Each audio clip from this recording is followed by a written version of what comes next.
আমি তো প্রেসিডেন্সি থেকে পড়াশোনা করেছি, ইংরেজি আমার বিষয় ছিল এমএতে। অঞ্জন চৌধুরী মার্কা ছবি যদি করতে পারা যায় তবেই টিকে থাকা যাবে এখানে, আর তা না হলে নিশীথে কোনো কাজে আসবে না। আইসাস বস, তোর সঙ্গে কথা আছে। আমি অঞ্জনদার প্রেমে পড়েছিলাম। তোর চোখে যদি আমি জল দেখি তাইলে আমি বুঝুম যে আমার ছবিটা হিট, নাইলে না। মোহনার দিকে মার্কা ছবি নিয়ে কিন্তু বেশি দিন টিকে থাকা যাবে। তুই তো আর একটু হলে মাইরা দিছিলি, আবার সেই অঞ্জনদার ডায়লগ চলে আসে, পাবলিক খাপ খাপ করে খাইতো, এনএফডিসি টাকা দেবে না। আমি কি করব, টাকা নেই তো প্রফেসর। একটা কথাই শুধু বেরিয়ে এসছে, উত্তর, নিজের কাছে নিজের উত্তর। তিনি পঞ্চমদা সম্বন্ধে মাইকে বলতে উঠে হাউ হাউ করে কেঁদেছেন।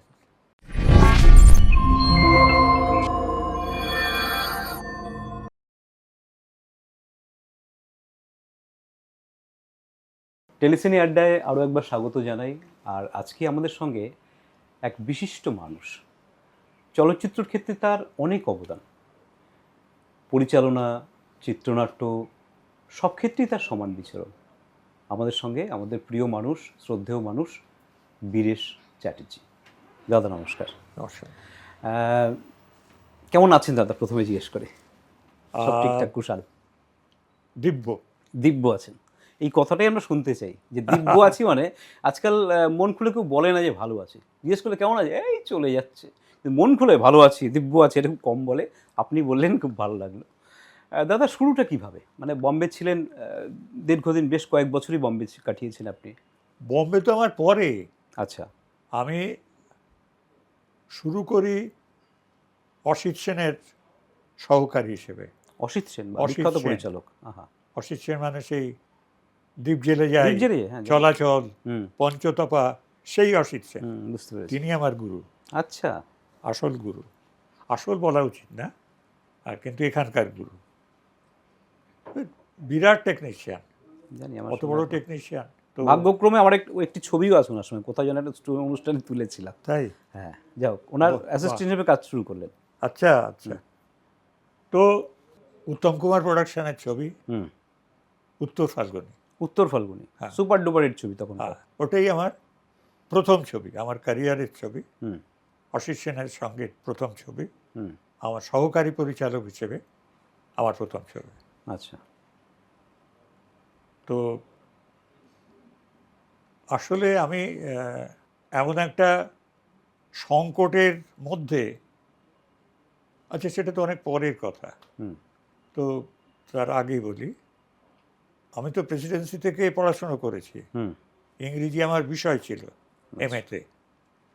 তো আমি পড়াশুনো করা ভালো ছেলে ছিলাম বরাবর, এবং ফিল্ম সোসাইটির মেম্বার ছিলাম। নিয়মিত খাতা কলম নিয়ে বসে ফিল্ম সোসাইটির ছবি দেখতাম। আচ্ছা। নোট নিতাম, পরে সেগুলো আবার বোঝার চেষ্টা করতাম যে অন্ধকারে কি নোট নিয়েছি, কিছু বোঝা যাচ্ছে তো। জীবনে প্রথম চিত্রনাট্য করার চেষ্টা করি ন্যাশনাল লাইব্রেরিতে বসে, রবীন্দ্রনাথের গল্প নিশীথে। আচ্ছা। না, এগুলো কেন বলছি? এগুলো বলছি এই কারণে যে আমার ভাবনা, ধ্যান ধারণা, কোন ধরনের ছবি করব ক্যারিয়ারে, সেগুলো বোঝা যায় এই ধরনের কথাবার্তা বললে। হ্যাঁ, নিশ্চয়ই নিশ্চয়ই।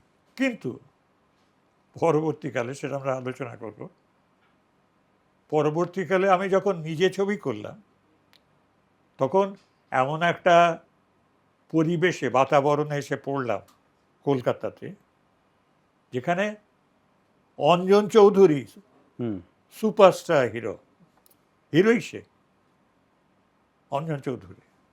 তো টিকে থাকতে হলে অঞ্জনদা যে ধরনের ছবি করে, সেই ধরনের ছবি যদি করতে পারা যায় তবেই এখানে স্থান হবে, তা না হলে বেঁচে থাকা যাবে না। মানে চিত্রনাট্য, সংলাপ সব মিলিয়ে বলছেন। সব সব হ্যাঁ।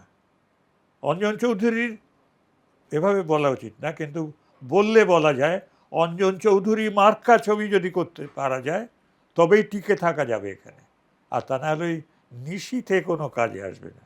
আচ্ছা। সেটা উপলব্ধি হলো আর কি তখন। উপলব্ধি হতে লাগলো আচ্ছা। ক্রমশ। এবং যখন অর্জনদার সাহচর্য পেলাম, আমাকে ভীষণ পছন্দ করতো অর্জনদা, যে আইসস বস, তোর সঙ্গে কথা আছে, এই দিয়ে সকাল 8:30 বেহালার সেই একটা ছোট্ট ঘর, বৌদি ওখানে রান্না করছে, ওখানে বেডরুম, আমাদের বসার এই একটা ঘরের মধ্যে টিনের ঘর। সেই সবাই জানে এগুলো। কিন্তু অঞ্জনদাকে যত দেখতে লাগলাম, এত শুনেছি ভদ্রলোক সম্বন্ধে, যত দেখছি তত বাহিত হয়ে যাচ্ছি, মানে ভেসে যাচ্ছি ভালোবাসায়। এটা ঘটনা, আমি অঞ্জনদার প্রেমে পড়েছিলাম। মানে ভাবা যায় না একটা মানুষ কিভাবে ওই রকম গল্প বলতে পারে, এবং 1 মিনিটের মধ্যে আমার চোখে জল চলে আসছে। কাঁদস কেন? না দাদা, বলো, তুমি বলো। বলে তরে আমি একদিন বললো কথায় কথায় যে তরে আমি এত ভালোবাসি কেন বল? কেন?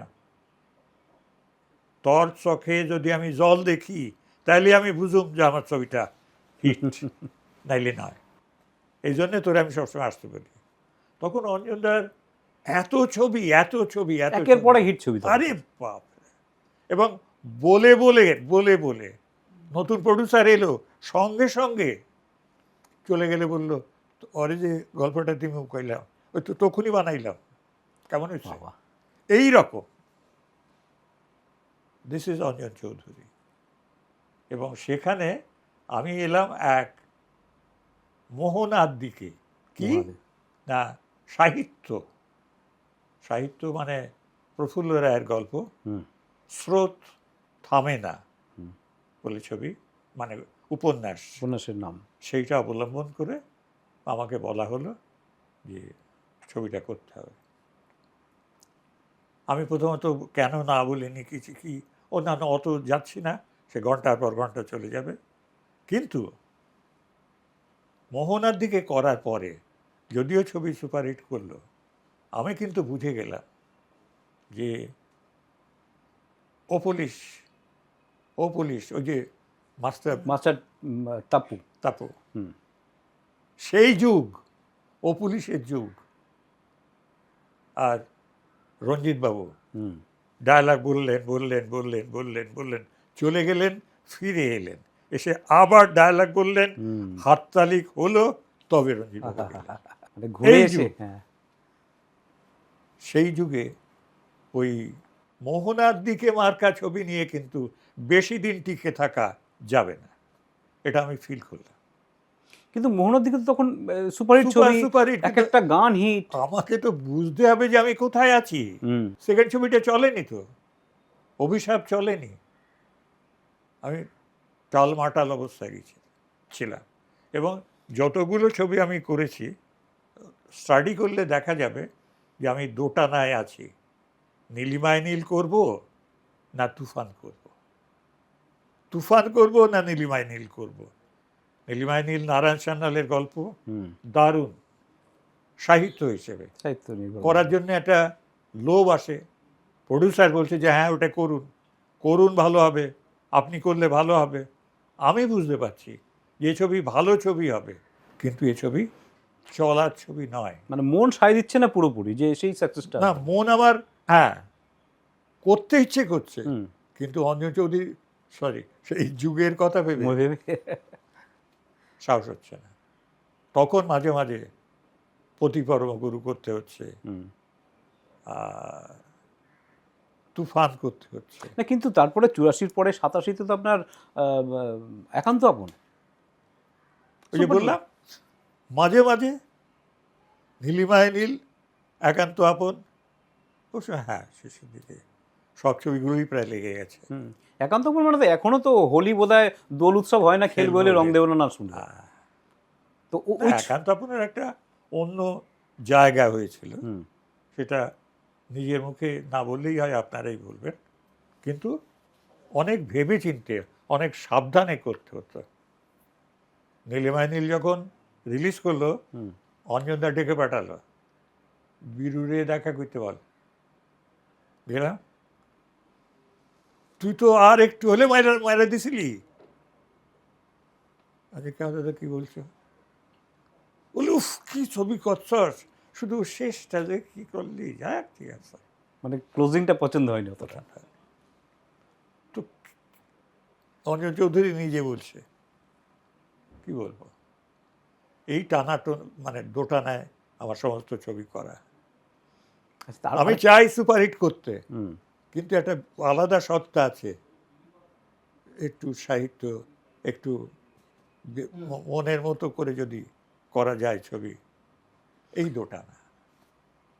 কিন্তু মানে কড়ি দিয়ে কিনলাম আরেক ছবি, সাহিত্য ওটা আমার নির্ভর ছবি, পছন্দ, আমার পছন্দের ছবি। একদম পছন্দের ছবি, এবং সেই হ্যাঁ। কাস্টিং, এক একজনের অভিনয়, যেমনি সুপ্রিয়া দেবী তেমনি মৌসুমী চ্যাটার্জি, তাপস পাল, এই বলে আমাকে দেখো বলে আমাকে। একদম অসাধারণ এক ছবি। হ্যাঁ, ওইটা মনে হয় আপনি একদম স্যাটিসফাইড ছবিটা করে, না ওটা আমার মন খুব থেকে, ভালো ভালো লাগার ছবি। মানে মনের সঙ্গে ভাবনার সঙ্গে মিলে গেছিল পুরো খুব, ছবিটা। খুব। ওই ছবিটা নিয়ে কিছু মনে আছে স্মৃতি বা কিছু বলবেন? ছবিটা, এই যে কাস্টিংটা ভাবলেন, সুপ্রিয়া দেবী ওই ক্যারেক্টারে ভাবলেন। ছবিটা ন্যাশনাল লাইব্রেরিতে বসে পড়েছিলাম, হুম, বইটা গল্পটা। এইরকম মোটা, আচ্ছা, কড়ি দিয়ে কিনলাম, হুম, পড়েই প্রেমে পড়ে গেলাম। শুধু মনে হতে লাগলো যে কী সব সিচুয়েশন, কী সব সিন, এইগুলো যদি সেলুলয়েডে তুলে পাবলিককে দিতে পারতাম। আবার সেই অঞ্জনদার ডায়লগ চলে আসে, পাবলিক খাপ খাপ করে খাইতো, অঞ্জনদা বলতো। তো সত্যি দারুণ দারুণ জায়গা সমস্ত। এবার চিত্রনাট্য করতে গেলাম, দিয়ে দেখলাম যে এই যা আছে অন্তত 4খানা কড়ি দিয়ে কিনলাম, যদি করা যায় তাহলে কমপ্লিট হয়। খানিকটা তুলে দেয়া যায়। আচ্ছা আচ্ছা, তবুও ভেতরটা মনে হচ্ছে দেখি না একবার চেষ্টা করে। NT1-এর মালিক তখন শেয়ার হোল্ডার, বেশি বেশি শেয়ার আর কি, হুম, রামুবাবু, হুম, রামলাল নন্দী। একদিন গেলাম সন্ধ্যের পরে, বলে বসেন বিরুদা, কি চা খাবো, ইয়ে লিকার নাকি, তখন লিকারের চল ছিল না তত। আচ্ছা না না ইয়ে খাবো, ইয়ে দুধ চা খাবো। বসলাম, বসেই আমি বললাম, রাবু একটা কথা বলবো। বলে কি? এখন ছবি পেয়েছি, মানে উপন্যাস, দারুণ দারুণ। কি? আমি পড়ি দিয়ে কিনলাম। কই বইটা? বলে আমি বইটা সঙ্গে করে এনেছি। বইটা বার করে দিলাম। তো একটু তুললেন, এসে বললেন, আমি পয়সা পাবো কোথায়? যে না, আমার মনে হলো যে যদি আপনি করতে পারতেন ছবিটা ভালো হতো। আমার তো খুবই করার ইচ্ছে। যে দাঁড়ান, NFDC টাকা দেবে বলছে। মাঝে NFDC বন্ধ হয়ে গেছিল, হুম, আবার উনি ভেতরে খবর পেয়েছেন NFDC আবার টাকা দেবে, কিন্তু ছবিটা ভীষণভাবে ইয়ে হওয়া দরকার, হিট করা দরকার, তা না হলে টাকা দেবে না। আর হিট মানে সব দিক দিয়ে হিট, সেই জন্যই ওই কাস্টিং। হ্যাঁ, পুরো বিষয়টা, এবং ওর মধ্যে একটু রবীন্দ্রসঙ্গীতের ব্যবহার করেছিলেন, কেটেছে একলা বিরহেরও বেলা। কি সুন্দর, মানে পুরো সিচুয়েশনটা এত ভালো লেগেছে সব মিলিয়ে। অর্জুনও এত সুন্দর করেছে, ও অর্জুন চক্রবর্তী, মৌসুমী একটা জাত আর্টিস্ট, অপর্ণা, সুপ্রিয়াদি, প্রত্যেকে উৎপল এ দা। বলে আমায় দেখ, প্রত্যেকের অসাধারণ অভিনয়। কিন্তু খুব দুঃখের বিষয়, ছবি করতে করতে করতে করতে করতে করতে একেবারে শেষের দিকে হঠাৎ একদিন সন্ধ্যের পরে ডেকে পাঠালেন, একটা দুঃসংবাদ দেব আপনাকে। কি? তখন আমার কয়েকদিনের শুটিং বোধহয় বাকি আছে, যে NFDC টাকা দেবে না, পলিসি চেঞ্জ। ওই বাহ, তাহলে কি হবে আমি জানি না, আপনি আমাকে এর ভেতরে দেখেছেন, আমার টাকা নেই, NFDC টাকা বলেছিল, টাকা দিতে পারবে না, পলিসি চেঞ্জ করেছে, এবার দেখুন কি হবে। তো তখন তো অলরেডি অনেক টাকা লগ্নি হয়ে গেছে। শেষ হয়ে গেছে, ছবি শেষের তো পর্যায়ে। কয়েকদিন বাকি। হ্যাঁ, তাহলে কি করব? আপনি জানেন আপনার ছবি একদম গাছে তুলে দিয়ে মই কেড়ে নেওয়ার মতো। বাবা। পুরো ব্যাকগ্রাউন্ড মিউজিকটা আমি চলে গেলাম নিউ মার্কেটে ক্যাসেটের দোকানে, তখন তো ক্যাসেট ক্যাসেটের দোকান ছিল, হ্যাঁ। ব্যাগ ভর্তি করে ক্যাসেট কিনলাম, হুম। বাড়িতে চলে আসলাম। আমার একটা ভাঙা টেপ রেকর্ডার ছিল এরকম, সেই ক্যাসেট চালিয়ে চালিয়ে চালিয়ে চালিয়ে মিউজিকের ক্যাসেট, মিউজিকের সঙ্গে মিউজিক বুঝতে পেরেছি, ওয়েস্টার্ন মিউজিক, অন্যান্য সব ধরনের মিউজিক। এই এখান থেকে এই টুক নিয়ে ওখান থেকে টুক নিয়ে লিখে লিখে লিখে লিখে লিখে করে করে করে করে করে কল্পনা করছি এইটা যদি শেষ হয়, ওখান থেকে যদি এই মিউজিকটা ঢোকে কেমন হবে, তারপরে যদি ওইটা আসে, রাতের পর রাত এইভাবে চলে। আর হিসেব হিসেব জাবদা খাতা, কিন্তু কঠিন কাজ। অত্যন্ত কঠিন কাজ। কিন্তু ব্যাকগ্রাউন্ড মিউজিক শুনে আপনার আমার মনে হবে না যে এটা টেক করা মিউজিক নয়। মানে এইভাবে ওইটার ব্যাকগ্রাউন্ড মিউজিক হয়েছে, ইয়েস, আলাদা কেউ ছিল না যে ব্যাকগ্রাউন্ড মিউজিক। পয়সা নেই তো, স্বপনদা তো রেডি, বিরু এটা কি করছো? মানে আপনি ডিরেকশন দিয়েছেন, তার থেকে অনেক কঠিন কাজ তো এখানে মিউজিক কঠিন কাজ সিলেক্ট করা ছিল। স্বপনদা মাইন্ডই করলো, তাহলে দাদা আমি কি করব, টাকা নেই তো প্রডিউসারের। আর তোমাদের এই জন্য কলকাতায় কাজ করা দুর্গম ব্যাপার। বক বক করতে লাগলো, হুইস্কি ঢালতে লাগলো, আমি কী করবো, যা খুশি ভাবতে পারে। কুচুমতে আরেকটা ক্যারেক্টার ছিল হারাধন বন্দ্যোপাধ্যায়, ওরে বাবা, সাধারণ অভিনয় করেছিল, নেগেটিভ ক্যারেক্টার, একদম নেগেটিভ, কি ভালো লেগেছে।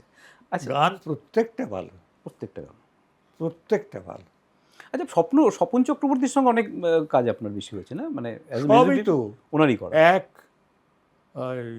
এটা পঞ্চমদার ওই ছবিটা খেলবো হোলি, একান্ত আপন। একান্ত আপন, হুম। ওইটা শুধু পঞ্চমদা, বাদবাকি সব সুরের আকাশে পঞ্চমদা, ইয়ে স্বপন চক্রবর্তী। স্বপন চক্রবর্তী, সব বললাম তো, সুরের আকাশে তো অনেকগুলো হিট গান। সব হিট। স্বপনদা খুব ভালো সুর করতো, হ্যাঁ, এবং প্রত্যেকটা খুবই আমরা ভালো। দেখতে আসছি খুব, এবং এতগুলো ছবিতে সুপারহিট গান দেয়া চারটিখানি কথা। এখনও বহু মঞ্চে কোনো শিল্পী প্রথম যখন ওঠে, ফিমেল আর্টিস্ট, তারা প্রথম গানটা ধরে আজ আমি অচেনা যে পরিচয় হবে গানে গানে, তাই না? এই গানটা দিয়ে শুরু করে। তারপরে রাগাশ্রয়ী বাংলা গান দিয়ে ছবি হিট করানো হুম, ওই স্বপনদাই করিয়েছে, তারপর মানতে হবে। কিশোর কুমার আশা ভোসলের যে গানটা ছিল, কথা দিলাম তুমি আমি তবে থাকবো সাথে, এখনও সুপারহিট, তবে আগামী 100 বছর সুপারহিট থাকবে। এবং স্বপন চক্রবর্তীর বেশিরভাগ যে গান কাজ আমরা দেখেছি, আপনার সঙ্গে বোধহয় বেশি কাজ করেছেন উনি, না কলকাতায়? হ্যাঁ, কলকাতায় কাজ করলো কোথায় স্বপনদা? করেন তো। আপনার, এবং যে কটা গান দিয়েছেন কিশোর কুমার, ওই গানটা তো আপনার ছবি না, ওই মোহনার দিকে, নাই ওরে নাই এ আধার থেকে, হ্যাঁ, এখনও তো হিট, সুপার হিট। আর ওইটা বলুন ঢাকেশ্বরী ঢাকায়, আছে গণ্ডিতায় নদীয়া, তো আর এক সুপার হিট গান। ওই যে বললাম, হোলি শুরু হয় না আপনার ছবির গান না হলে, খেলবো হোলি রং দেবো না, তাই না, সব দিক থেকেই। আচ্ছা, আরেকটা ছবি তুফানের কথা বলবো। তুফানেরও তো গল্প অসাধারণ, অতগুলো আপনার তিনজন গল্প নায়ক। অসাধারণ না? হ্যাঁ, ভালোই লেগেছে। গল্প অসাধারণ। আচ্ছা, ওইটা কি আপনার গল্প ছিল নাকি? আপনার চিত্রনাট্য আপনার ছিল? সিনথেটিক গল্প, ইয়াদোं के बारात। ইয়াদ করতে, কিন্তু আমরা বাংলা, আমরা ওইটা দেখিনি, ব্যাস। আমরা বাংলা দেখেছি, আমরা বাংলা হিসেবে ভালো লেগেছে।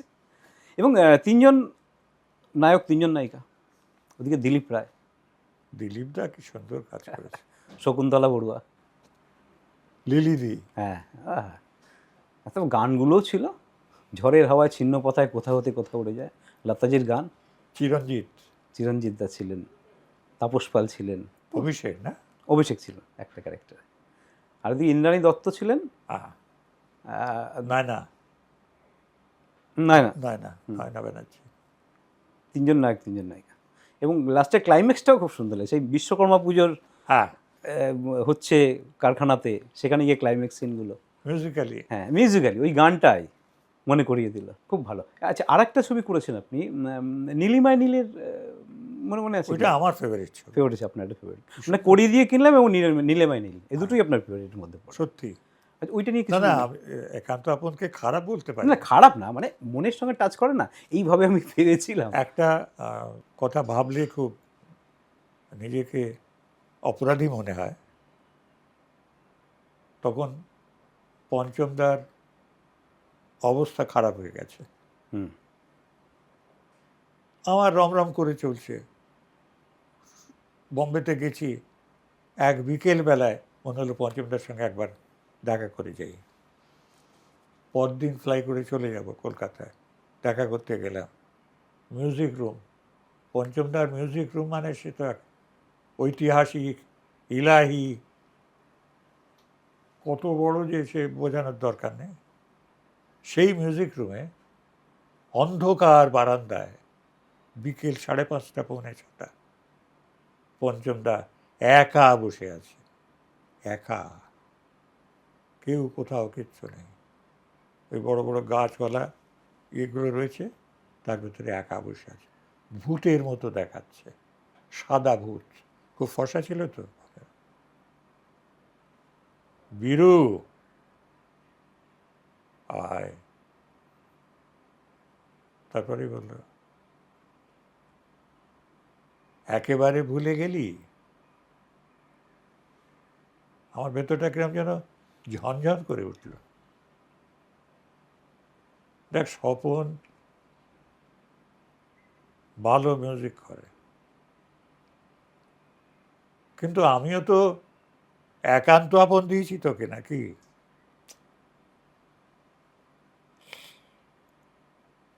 আমি কিচ্ছু বলতে পারিনি সেদিন, কারণ কথা বলেছি আমি নিজের সঙ্গে ওখানে বসে।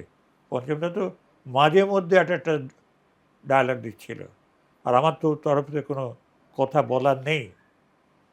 আমি শুধু ভেবেছি কেন এমন হলো, কেন? তাতে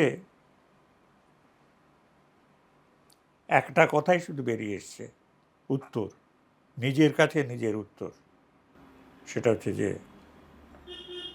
আমি এমন একটা চক্রের মধ্যে পড়ে গিয়েছিলাম, যেখানে প্রডিউসার, যিনি প্রডিউসার নন যে ছবিতে, সেখানেও তিনি প্রোডাকশান ডিজাইনার বা প্রোডাকশান ম্যানেজার গুছিয়ে বা স্ক্রিপ্ট রাইটার হিসেবে পার্টলি তিনি কাজ করে গেছেন।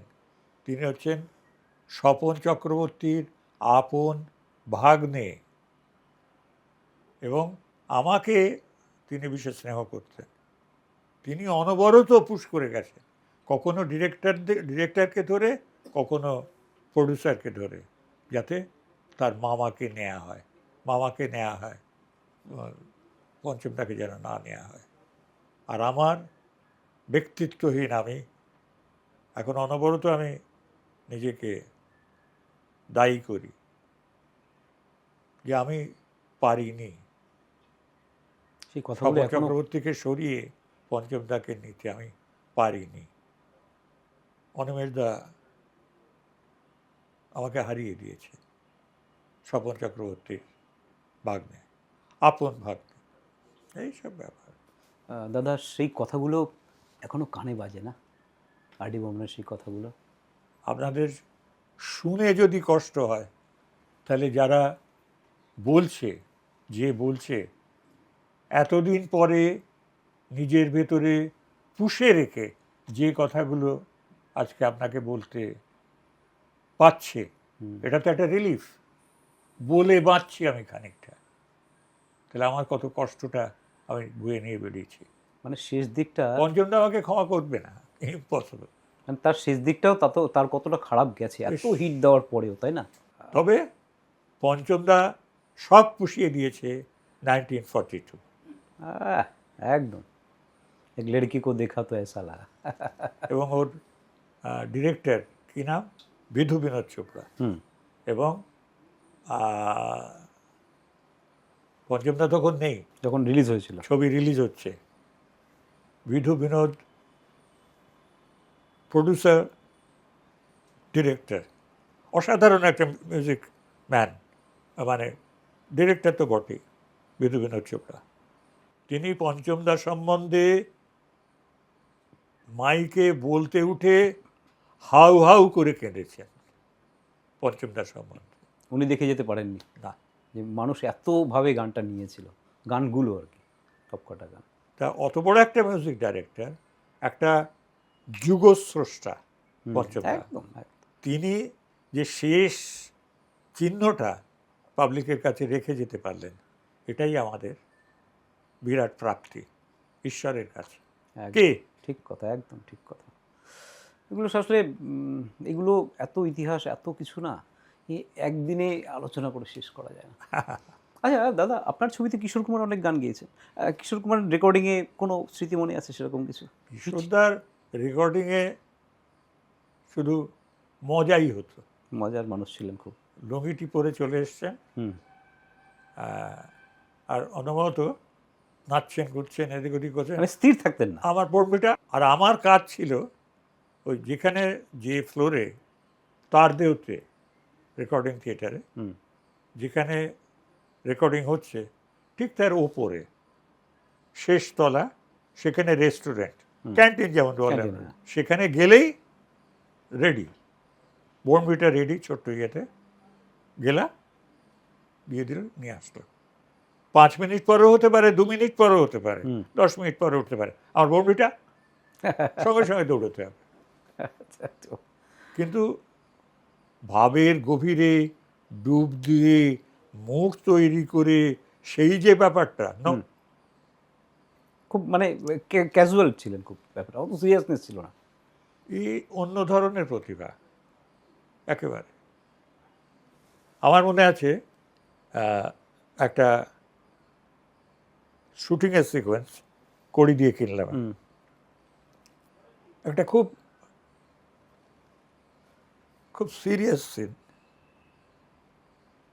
সেটার বিশেষভাবে আমন্ত্রিত হয়েছিলেন বিরাট কবিরাজ, পানিকতলায় থাকতেন, কি জানো। আমি নিয়ে গিয়েছিলাম মৌসুমীকে, মৌসুমী বলেছিলেন যে তোমার সঙ্গে তো আলাপ আছে, চলো আমাকে আলাপ করিয়ে দেবে। সে মৌসুমীর ইয়েতেই, ইনভিটেশনে ও শুটিং দেখতে এসেছিলেন ভদ্রলোক, কি নাম ভুলে যাচ্ছি, তার মনে পড়ে যাবে। তো সিকোয়েন্সটা হচ্ছে বিছানার উপরে মৌসুমী বসে আছে,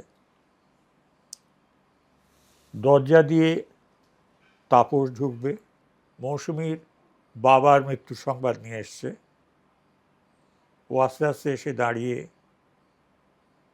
কথাটা বলতে শুরু করবে, ভেতর থেকে অপর্ণা শুনতে পেয়েছে, আস্তে আস্তে আস্তে আস্তে আস্তে আস্তে এসে মৌসুমীর পাশে বসল, তাপস কথাটা বলল, মৌসুমী হাউ হাউ করে কাঁদতে কাঁদতে দিদিকে জড়িয়ে ধরল, তাপস পুতুলের মতো দাঁড়িয়ে থাকলো।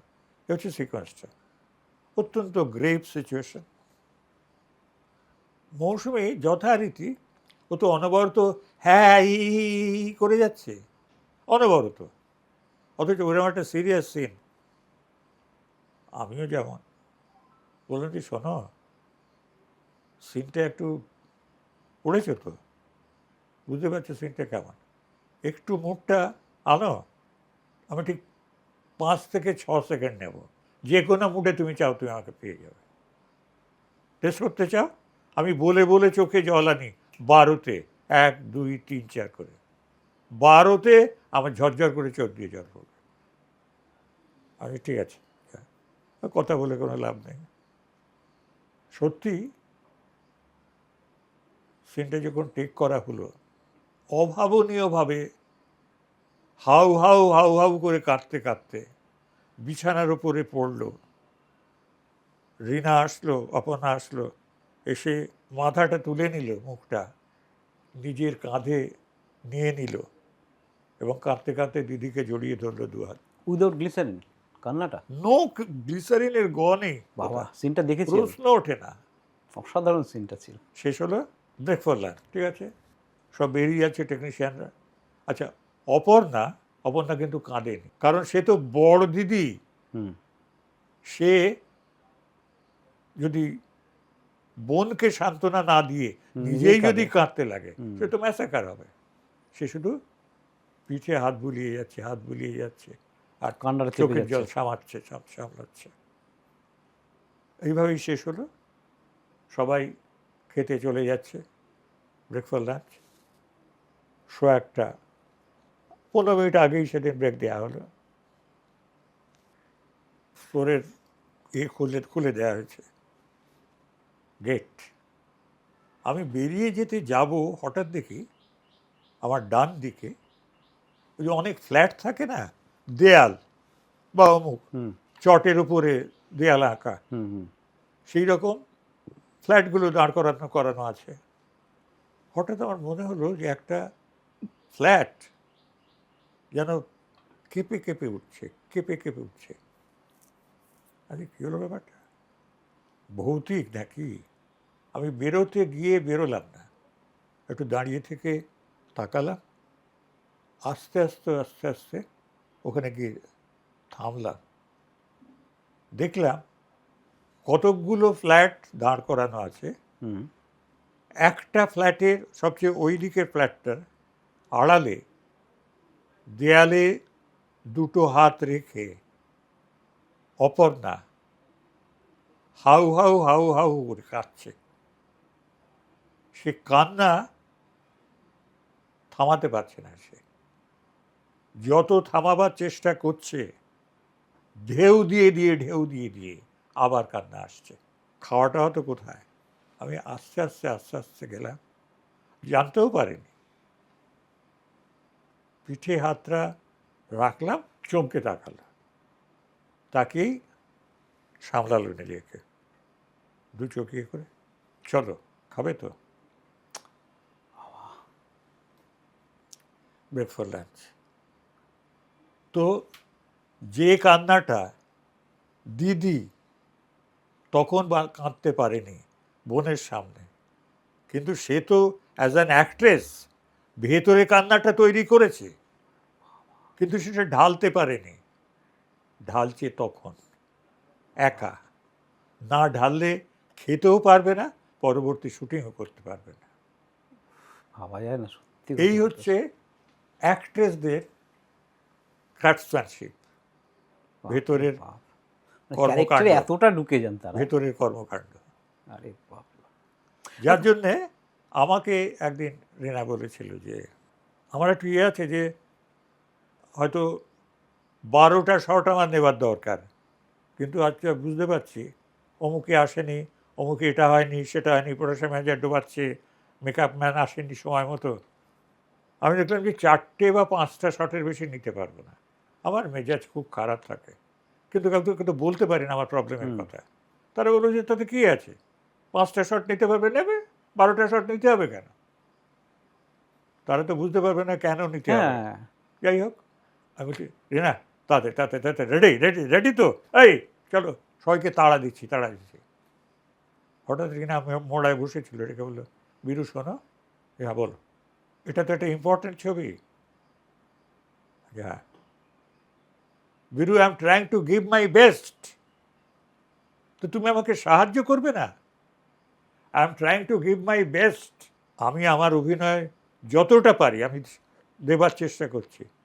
তুমি অ্যাজ এ ডিরেক্টর তুমি তো আমাকে সাহায্য করবে, তারা তুমি তাড়া দিচ্ছ, আমাকে তাড়া দিচ্ছ। আমি একেবারে আমার অসুবিধাটা তো ও বুঝবে না। আচ্ছা না না ঠিক আছে, নাও তুমি টাইম না। এই হচ্ছে অবস্থা। সত্যি কথা, মানে আসলে এরা এত বড় বড় শিল্পী, এত বড় বড় আর্টিস্ট, তারা তাদের ডেডিকেশনটা, তাদের ভাবনাটা একদম অন্য লেভেলে। আচ্ছা দাদা, বম্বেও তো এতগুলো বছর ছিলেন, ঋষিকেশ মুখার্জির মতো একজন পরিচালকের সঙ্গে আপনি অ্যাসিস্ট করেছেন, সেই নিয়ে একটু শুনি। অনেকগুলো ছবি অ্যাসিস্ট করেছেন তো ওনার সঙ্গে? 8খানা ছবি করেছি তার মধ্যে ঋষিদার সঙ্গে। বিখ্যাত বিখ্যাত ছবি সব ছিল। অমিতাভের সঙ্গে অভিমান, ওইটা আমার প্রথম ছবি। নমখারাম, রাজেশ খান্না, অমিতাভ, রেখা। বাবা, সুপার ডুপার ছবি। মিলি ছিল না? হ্যাঁ মিলি, হ্যাঁ, অমিতাভ, জয়া ছিল, অশোক কুমার। চৈতালি বলে একটা ছবি, বিমল রায় প্রোডাকশনের ছবি। ঋষিদের করার ইচ্ছে ছিল না, কিন্তু যেহেতু বিমল রায়ের স্ত্রী মনোবীণা রায়, তিনি বলছেন যে ঠাকুরপো তুমি ছবিটা করে দাও ছবিটা। আমি জানি ছবিটা চলবে না, ব্যাকডেটেড গল্প, কিন্তু টাকা দেয়া আছে সবাইকে, ধর্মেন্দ্র, হেমা মালিনী, ধর্মেন্দ্র, সায়রা বানু, অভি ভট্টাচার্য, প্রদীপ কুমার। অর্জুন পণ্ডিত বলে একটা ছবি, এখানে তপনদা করেছিলেন আরোহী বলে একটা ছবি, হ্যাঁ, আরোহী একটা ছবি করেছিল। হ্যাঁ সেইটারই হিন্দি ভার্সন। হিন্দি ভার্সনটা ছিল কালীবান বন্দ্যোপাধ্যায় ছিলেন এখানে, হুম সেটাই করেছে হরিভাই, মানে সঞ্জীব কুমার। হুম। সেই যে একটা কৃষক, সেখান থেকে সে কোথায় চলে গেল, শুধু নিজেকে উন্নত করতে করতে করতে করতে করতে করতে, তারই গল্প আর কি। আরোহী।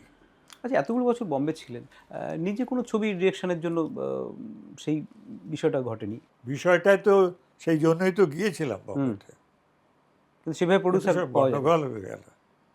আরে নিজেকে তৈরি করছিলাম, হুম একটা সময় আমি ঋষিদাকে ছেড়েছিলাম, হুম তো কারণ ছিল।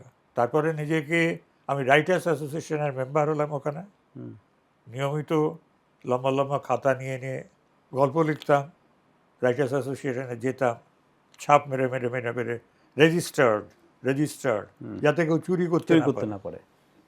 এইভাবে অনেক গল্প তৈরি হয়েছিল। হুম আর নিয়মিত যোগাযোগ করছিলাম রাখির সঙ্গে। শচীন ভৌমিককে নিয়ে রাখির বাড়িতে গেলাম, রাখির সেদিন পেটে ব্যথা, অসুস্থ। আমি বললাম যে, শচীনদাই বললো যে বীরু তোমাকে নিয়ে ছবি করতে চায়।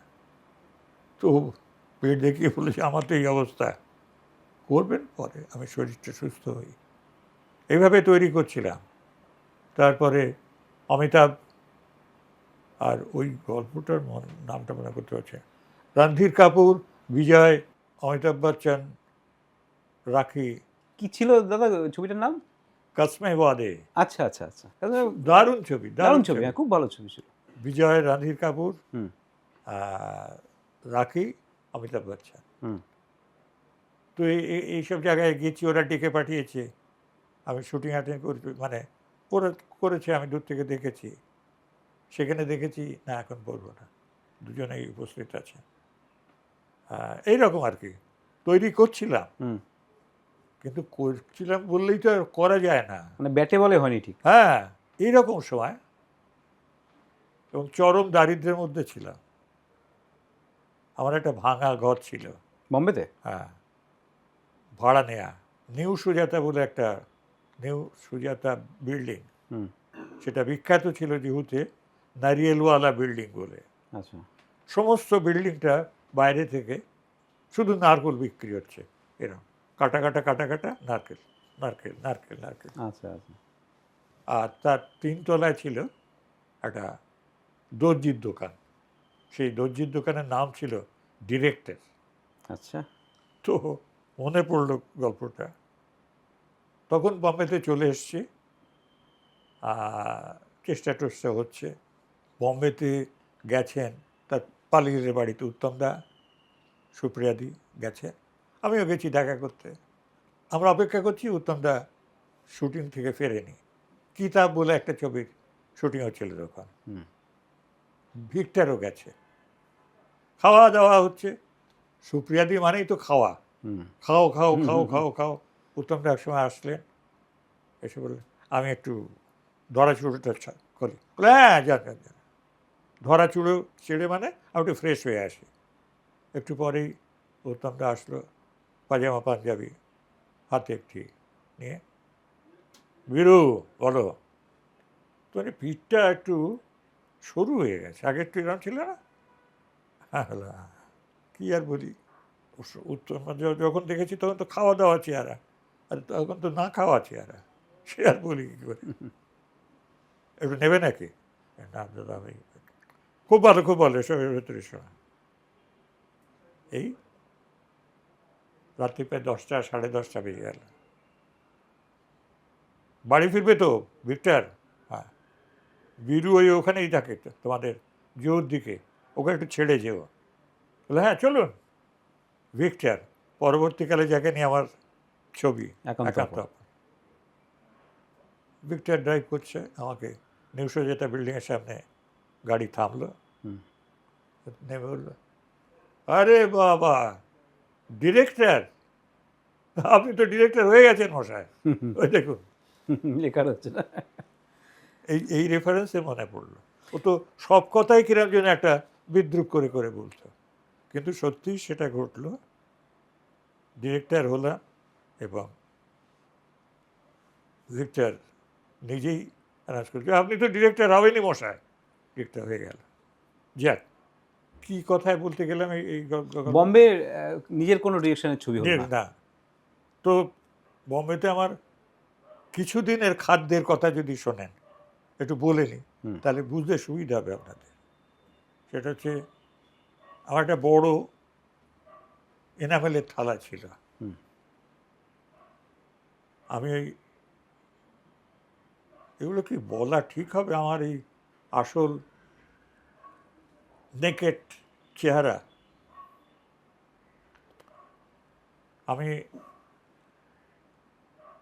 বেসন পাওয়া যেত, অল্প বেসন নিয়ে আসতাম, সেটাকে ওই একটা তাওয়া গোছের ছিল, কেরোসিনের স্টোভ ছিল, তো পাতলা করে যাতে কম খরচ হয়, সেই বেসন পাতলা করে তাতে একটু ধনেপাতা দিতাম, একটু লাল লঙ্কার গুঁড়ো দিতাম, একটু নুন ছিটিয়ে ছিটিয়ে, আর এই তাওয়াটার উপর এইরম করে করে এরম করে করে এরম করে করে যাতে ছড়িয়ে যায়, ছড়িয়ে গেলে অনেক বেশি হয়।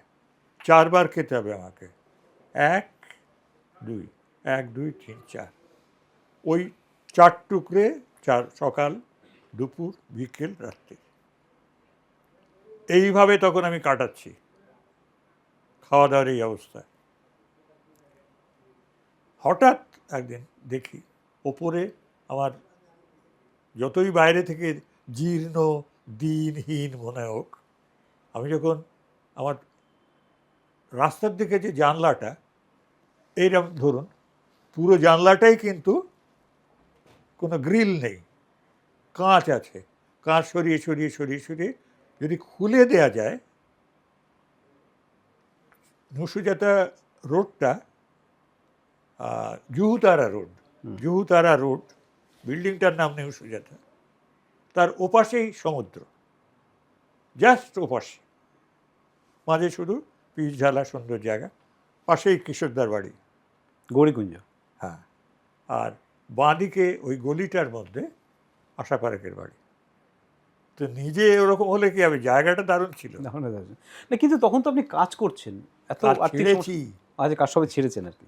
আচ্ছা, আরেকটা দাদা, আরেকটা কথা এই প্রসঙ্গে জানার ইচ্ছা, যে আপনার ছবিতে লতাজি গান গেয়েছেন, সুপার ডুপার গান গেয়েছেন, তো লতাজির সঙ্গে কাজ করার কোনো অভিজ্ঞতা আছে? উনি রেকর্ডিংয়ে এলে, শেষ রেকর্ডিং ছিলেন? অভিমানে প্রথম রেকর্ডের দিন মনে আছে, রেকর্ডিং রুমে ঋষিদা ঢুকে গেছে, মাঝে মাঝে তাকাচ্ছি, আমরা এই ফ্লোরে আছি, অজস্র মিউজিশিয়ান, অজস্র, তখন তো লাইভ মিউজিশিয়ান। হ্যাঁ, আর একজন অন্ধ মিউজিশিয়ান ছিলেন বেহালা বাজাতে, তাকে ছাড়া জয়াজিৎ চলবে না, তিনি থাকবেনই।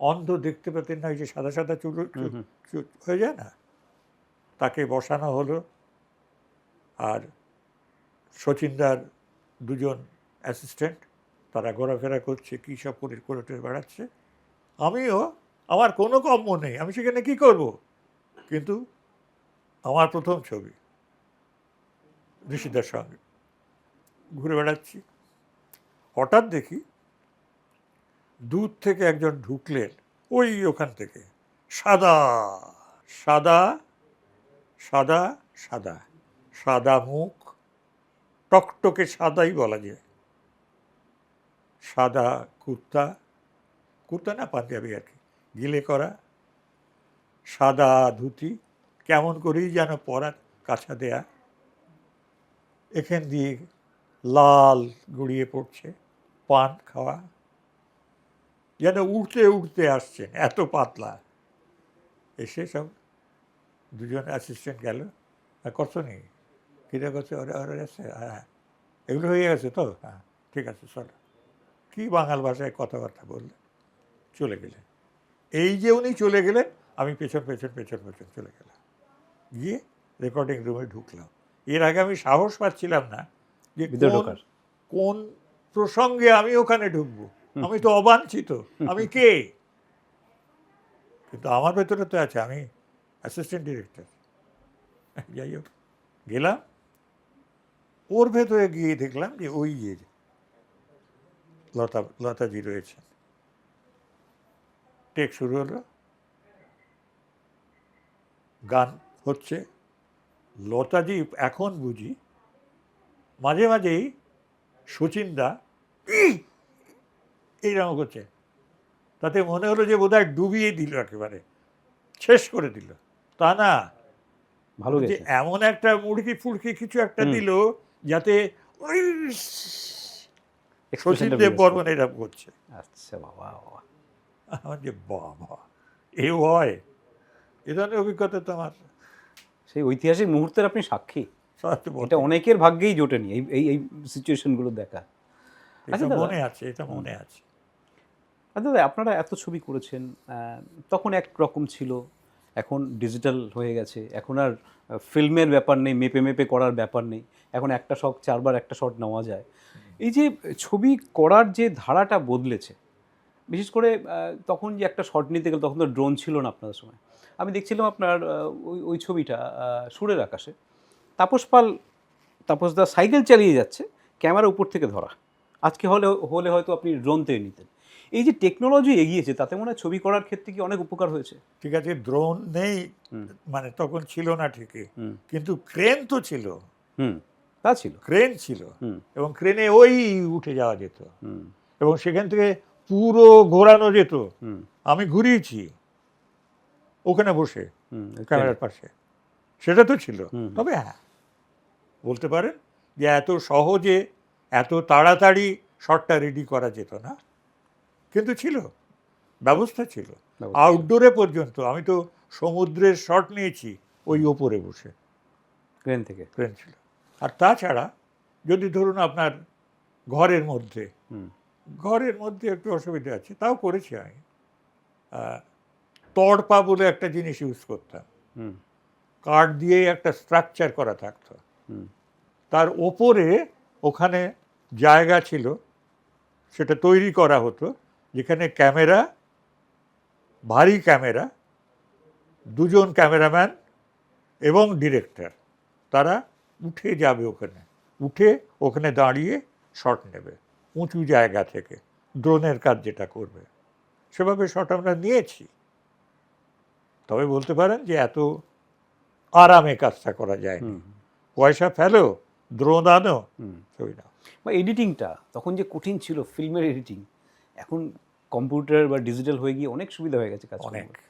আচ্ছা, এখনকার যারা পরিচালক, এখনকার যারা নামী পরিচালক, তাদের যে গল্প বলার যে স্টাইল বা আগেকার যেমন ছিল তার থেকে মনে হয় অনেকটা পাল্টে গেছে। আপনারা পাল্টে দিয়েছেন, তাই পাল্টে গেছে। দর্শক কি মনে হয় সেই পুরনো দর্শক জিনিসগুলো কি দেখতে চায়? দর্শক কি আমার কানে কানে এসে বলে গেছে যে ভাই রে এরকমভাবে করো, এটা আমি চাই? আমরা যা দেবো সেটাই তো দর্শক দেখবে। হ্যাঁ, দর্শককে যা দেয়া হচ্ছে দর্শক তাই নিচ্ছে, খাচ্ছে। আচ্ছা, বাংলা ছবিতে তো আরও অনেক ছবি আমরা আমরা পেতে পারতাম আপনার কাছে। তো কোথাও কি মনে হলো যে একটু আক্ষেপ রয়ে গেল, আরও কিছু ছবি আমি করতে পারতাম, আপনার মনের মতো আরও দু চারটে ছবি হতে পারতো? তা তো পারতই, পারতই। এক্ষুনি আস্তে আস্তে ওই কথা বলছিলাম যে আমরা এমন একটা ট্রেডে আছি যেখানে কাজ না পেলে কাজ করা যায় না। হুম আমি যদি কাজটা না পাই, হুম আমি কাজটা করতে করবো কি করে? ঠিক কথা, কাজ তো পেতে হবে আগে। তবে এখনো কি অনেক খিদে আছে যে এরকম একটা গল্প আমার কাছে রেডি আছে, এটা যদি করতে পারতাম? আছে এরকম? তা তো আছে। এবং যখনই কোনো জ্যোতিষী হুম বা কোনো আধ্যাত্মিক মানুষ হুম বলে যে তোমার একখানা ছবি আসছে, দারুণ ছবি, কিন্তু দারুণ, আমি সঙ্গে সঙ্গে বলি বাবাজি বা স্যার বা অমুক, একখানা মাত্র, হ্যাঁ, যে না আপনি বললেন একখানা ছবি, আমি তো চাই পরপর ছবি আসুক, পরপর ছবি আসুক। তখন উনি এসে বললেন হ্যাঁ, একটা শুরু তো করো। এখনকার ছবি দেখেন? হ্যাঁ, দেখেন। নিশ্চয়ই। আর আপনারা সিরিয়াল দেখি। সিরিয়ালও দেখেন? হ্যাঁ, বাহ! আচ্ছা, এই যে এখনকার যারা পরিচালক, আপনারা যখন কাজ করেছেন, আপনারা যেমন ঋষিকেশ মুখার্জি বলুন, বা এই যে অঞ্জন চৌধুরীর কথা, এত কথা বললেন আমাদের, এত তার যে ভালো লাগার বিষয়গুলো তুলে ধরলেন, এখনকার পরিচালকরা কি সেই সিনিয়রদের সেই সম্মানটা করে বা আপনাদের সেই রেসপেক্টটা করে বলে মনে হয়? না কোথাও একটু খামতি আছে মানে আজকের দিনের ডিরেক্টররা? ডিরেক্টরদের শ্রদ্ধা করে কিনা হুম তার আপনাদের assistant আপনাদের রা- সেই রেসপেক্টের জায়গাটাকে আপনারা যেভাবে করতেন এখনকার ডিরেক্টর সেইভাবে সেই রেসপেক্টটা করে না কোথাও একটু তারা আমার গুরুদেব, আমার গুরু অসিত সেন যদি আমাকে বলতেন যে এক্ষুনি ওপরে উঠে যাও, উঠে ওখান থেকে ঝাঁপ মারো নিচে, হুম, আমি একবারও ভাববো না যে উনি যেতে বলেছেন আমি যাচ্ছি, এই ঝাঁপ দিলাম, আগে পরে কিছু ভাবিনি, এই রকম শ্রদ্ধা করতাম। এটা একদম ঠিক বলেছেন, এতটাই ছিল। ঋষিদা যা বলবেন, যখনই বলবেন, আমার জান হাজির, দিয়ে যাব, অগ্রপশ্চাৎ তারা তো বিবেচনা নেই। আপনার তাদের সঙ্গে কাজ করেছেন কিন্তু যাদের সঙ্গে আপনি কাজ করেননি এমন অনেক ডিরেক্টর আছেন হ্যাঁ। যাদেরকে তাদের সঙ্গে একটা সুন্দর সম্পর্ক ছিল সেই শ্রদ্ধাটা তারা পেতেন কিন্তু এখনকার পরিচালকরা কি আপনাদের সেই শ্রদ্ধাটা করে বলে মনে হয় সেটাই জিজ্ঞেস করছি আমাদের শ্রদ্ধা জানাবার সময় নেই তাদের, তারা এত বিজি, প্রথম। আর দ্বিতীয়, তারা মনে করে না যে শ্রদ্ধা জানাবার কারণ আছে, কারণ তারা নিজেদের নিয়ে খুব বিজি। তারা মনে করে যে ঠিক আছে, একটা সময় ছড়ি ঘুরিয়েছে, আমরা ফ্যাফ্যা করে ঘুরেছি, আজকে সময় পাল্টে গেছে, এখন আমাদের ছড়ি ঘোরাবার সময়, ঠিক আছে। কখনো কেউ ফোন করে খোঁজ খবর নেয় মানে যারা এখন খুব নামই বলছি কারণ নাম না দিয়েই বলছি দাদা কেমন আছেন আমার সঙ্গে, আমি একটু ভীতু সম্প্রদায়ের লোক এবং মিশুকে নই মোটে এবং লাজুক সম্প্রদায়ের লোক। আমি গল্প করতে ভালোবাসি তার সঙ্গে যে আমার সঙ্গে গল্প করতে চাইবে। আমি জোর করে আলাপ করতে পারি না, আলাপ না করিয়ে দিলে আমি আলাপ করি না, করতে পারি না। তার মানে এই নয় যে আমি তাকে এড়িয়ে যাচ্ছি। আমি আগেই বলেছি আমি একটু লাজুক ভীতু সম্প্রদায়ের লোক, অমিশুকে। সুতরাং এইরকম লোকের সঙ্গে মেলামেশা করা একটু চাপের ব্যাপার আছে। আপনি অনেক তাবড় তাবড় অভিনেতা অভিনেত্রী নিয়ে কাজ করেছেন তো এখন যারা অভিনয় করে কাদের অভিনয় ভালো লাগে এখন হুম উফ, দুর্ধর্ষ সব অভিনয় করে, দুর্ধর্ষ, এত ভালো অভিনয় করে, আর এত কম্পিটিশন হুম যে ভালো অভিনয় না করলে দুদিনে বাদ চলে যাবে, অথবা সিরিয়ালটাই বা ছবিটাই উঠে যাবে, এত কম্পিটিশন। এবং বিশেষ ভালো লাগা কেউ আছে যাদের অভিনয় বিশেষ ভালো লাগে না, আমার সবার ভাল লাগে। 5:30 6টা থেকে শুরু করে সিরিয়াল দেখতে, হুম 12টা 12:30 পর্যন্ত সিরিয়াল দেখবই। আরে বাপরে বাপ ইয়েস, রুটিন একদম একদম। বাহ খুব ভালো লাগলো মানে হইচই থেকে আরম্ভ করে যত সিরিজগুলো। চ্যানেল আছে, নেটফ্লিক্স থেকে আরম্ভ করে, সময় মুশকিল, মানে সময় পাওয়া যায় না, এত বিজি থাকতে হয়। আপনার ওই লাভ কানেকশন ছবিটা কবে বেরিয়েছিল ওটা মনে হয় 2010-এর পরে না হ্যাঁ, ওরা হয়। এখন নতুন কোনো প্রজেক্ট সামনে আছে বা কিছু প্ল্যানিং আছে দর্শকদের জন্য যদি জানতে চায় দেখুন, আমার মনে হয় প্ল্যান করে কোনো লাভ নেই। যতক্ষণ না এক্সিকিউশন হচ্ছে কাজটা যতক্ষণ না হচ্ছে আর যা হবার তা হবে, যেদিন হবার সেই দিনই হবে, বা যদি না হবার হয় মাথা খুললেও হবে না। ঠিক কথা এখন সিরিয়াল দেখেন আপনি বা ছবির ক্ষেত্রে প্রচুর নতুন নতুন ছেলে মেয়ে আসছে অভিনয় করতে উফ। এবং আপনি এত একটা অভিজ্ঞ লোক এতগুলো কাজ করেছেন তাদের উদ্দেশ্যে কি বলবেন নতুনদের জন্য যারা অভিনয় করতে চায় ওদের আমার আন্তরিক ভালোবাসা, শ্রদ্ধা, সম্মান এবং মুগ্ধতা ওদের প্রতি। এটা কথার কথা নয়, এটা আমার মনের কথা। কি অ্যাডভাইস করবেন ওদের ভালো অভিনয় করার জন্য কি করা উচিত একটাই শুধু ভয় হয়, হুম। সেটা হচ্ছে যে এক একজনে এত কাজ করে খুব স্বাভাবিকভাবেই, যেহেতু ডিমান্ড যদি বেশি থাকে কাজ তাকে করতেই হবে, তারা প্রাণপণ শক্তিতে কাজ করে যাচ্ছে, কিন্তু ভয় হয় যে কতদিন পারবে, উইথ কোয়ালিটি দিতে, উইথ কোয়ালিটি। কারণ বিশেষ করে অভিনেত্রীরা তাদের এত দায়িত্ব, নিজেকে সবসময় প্রেজেন্টেবল রাখা ক্যামেরার সামনে, ওদের তো দায়িত্ব অনেক বেশি, তাই না? আমার সাথী আরেতে মনে আছে একটা গান পিকচারাইজেশনে গিয়েছিলাম, ওই ভুলে যাচ্ছি, বরফের ভেতরে। সেখানে জিৎ পরেছে একটা চামড়ার জ্যাকেট আর গিটার, গান গাইবে, আর তার পাশে তার সঙ্গে গাইবে স্বস্তিকা। তার পিঠে সামান্যতম কভার হয়তো একটু আছে বা নেই, পাতলা শাড়ি, একই ঠান্ডার ভেতরে সেও গাইছে। এ কি অত্যাচার! কিন্তু উপায় নেই, ওকে ওর ভেতরেই ওইভাবে সে অজ্ঞান হয়ে গেল ঠান্ডাতে।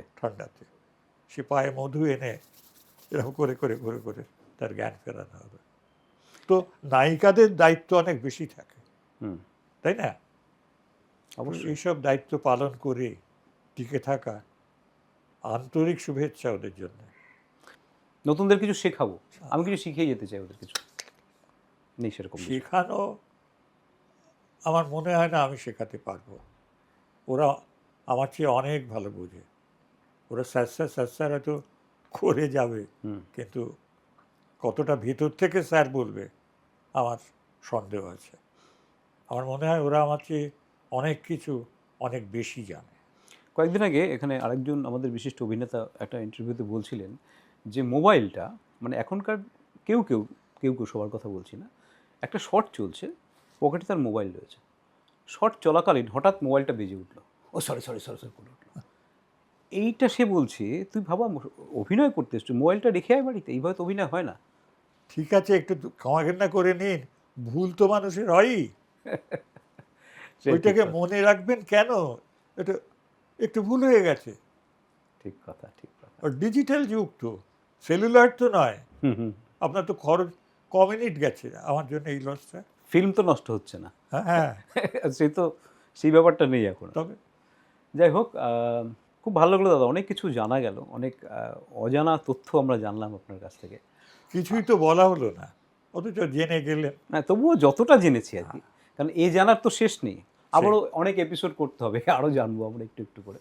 তবে আমরা আশায় রইলাম আবার অন্য ছবি আসুক, আপনার যে মনের ইচ্ছেটা রয়েছে একটা ভালো ছবি, আবার একটা ভালো কিছু করার যে ভাবনাগুলো আছে সেগুলো বাস্তবে রূপ পাক, এইটাই আমরা চাইব।